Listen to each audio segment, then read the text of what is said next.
नमस्कार दोस्तों, इस कहानी का नाम है दामाद की इज्जत अनमोल है और बहू की इज्जत का कोई मोल नहीं। सलोनी, तुम अभी भी ऑफिस में हो? तुम्हें पता है कि आज हमें विजय की सगाई में जाना है, फिर भी तुम अभी तक नहीं आई। कहा था कि एक दिन की छुट्टी ले लो, लेकिन तुमको ऑफिस का काम ससुराल वालों से ज़्यादा प्यारा है।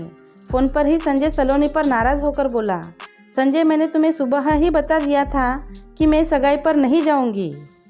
तुम्हें बुलाया है तो तुम जाओ, सलोनी ने धीरे से कहा और फ़ोन रख दिया। उसके फ़ोन रखते ही संजय फिर उसे कॉल करने लगा। आखिर तुम चाहती क्या हो? सबके सामने तुम मेरी इज्जत का तमाशा बनाना चाहती हो?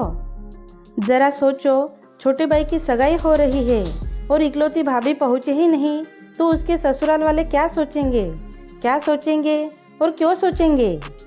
अरे दूल्हे की दुल्हन है, दोनों के ससुराल पक्ष से सास ससुर और भाई भी हैं, तो भाभी को कौन पूछेगा? आप बेकार की बात मत सोचिए और जाइए।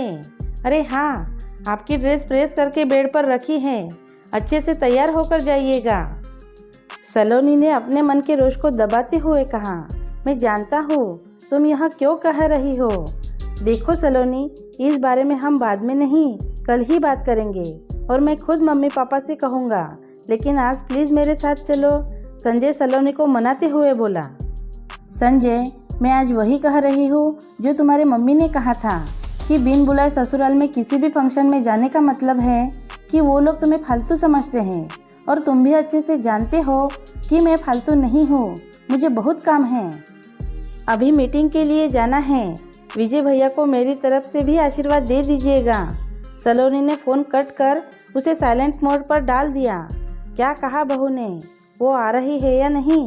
मैंने सुबह ही कहा था कि आज ऑफिस मत जाए, लेकिन मेरी यहाँ कौन सुनता है? पद्मा जी गुस्से से बड़बड़ाने लगी। मम्मी, आपने सलोनी से यह कहा था कि उसे विजय की सगाई में चलना है? संजय ने पद्मा जी से पूछा तो वो उसे हैरानी से देखने लगी। बहू को क्या अब अलग से निमंत्रण देना पड़ेगा कि उसके देवर की सगाई है और वो फंक्शन में चले? तुझे बोला था कि आज सगाई है, छुट्टी ले लेना, अब तुम दोनों अलग हो क्या? पद्मा जी तुनक कर बोली। हम दोनों अलग नहीं हैं, लेकिन फिर भी हम दोनों के बीच बहुत कुछ अलग है। और ये मैंने या सलोनी ने नहीं, बल्कि आपने कहा था। याद है जब सलोनी के भाई की शादी थी, तब सलोनी के पापा घर पर आकर कार्ड दे गए थे, लेकिन उस समय आप और पापा जी चाचा जी के पास गए हुए थे। घर पर सलोनी के सिवा कोई नहीं था। शादी की तैयारी में वो फ़ोन करना भूल गए और हालात भी कुछ ऐसे बने कि हमारी फ़ोन पर बात नहीं हो पाई। तब आपने मुझे सलोनी के साथ शादी में नहीं जाने दिया। आपने ही कहा था कि ससुराल में जब तक इज्जत से ना बुलाया जाए तब तक मत जाना। सलोनी के वहाँ पहुँचने पर जब पापा जी को मेरे ना आने की वजह पता चली तो वो खुद मुझे और आप सबको लेने आए और माफ़ी भी मांगी। संजय की बात सुनकर पद्मा जी उसे गुस्से से देखने लगी। तू कहाँ की बात कहाँ जोड़ रहा? वो तेरा ससुराल है और वहाँ तेरा मान सम्मान कम नहीं होना चाहिए। यह सलोनी का ससुराल है तो यहाँ उसके मान सम्मान की कोई वैल्यू नहीं, ये तो गलत है। दामाद की इज्जत अनमोल और बहू की इज्जत का कोई मोल नहीं। आपने जिस हक से मुझे कहा कि भाई की शादी है, हर फंक्शन में आगे रहना है, तो बहू से क्यों नहीं कहा कि तुम्हारे देवर की शादी है, भाभी का फ़र्ज़ निभाने के लिए तुम्हें सभी फंक्शन में सबसे आगे रहना है? आपने मान लिया कि वो तो बहू है, उसे बिना कहे ही सब जिम्मेदारी निभानी होगी।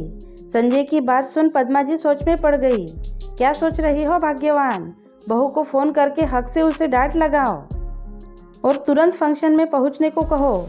नीरज जी ने पद्मा जी से उसका फ़ोन लिया और सलोनी को फ़ोन लगा दिया। बहू, काम तुरंत बंद करो और सगाई में आ जाओ। अपनी बड़ी बहू के बिना मैं छोटे बहू का स्वागत कैसे करूंगी? और हाँ, मैं माफ़ी नहीं मांगूंगी, बोलो तो उसके बदले तुम्हारे साथ म्यूज़िक पर कमर ज़रूर हिला दूंगी। अब ज़्यादा इंतज़ार मत करा, जल्दी आ जा। पद्मा जी बोलते बोलते भावुक हो गई। भावुक तो सलोनी भी हो गई थी। उसने फ़ोन पर ही कहा, नहीं मम्मी जी, अब कभी देर नहीं होगी। दामाद की इज्जत का ख्याल रखना अगर ससुराल वालों का फ़र्ज़ है तो यह फ़र्ज़ बहू के लिए क्यों नहीं? बात अगर बराबरी की है तो बिना बुलाए बहू भी ससुराल के फंक्शन क्यों अटेंड करे? वो ये नहीं कहती कि उसका मनुहार करें। वो तो बस यही उम्मीद करती है कि एक बार प्यार से बोल दे कि सब तुम्हें ही करना है क्योंकि तुम्हारे घर का फंक्शन है।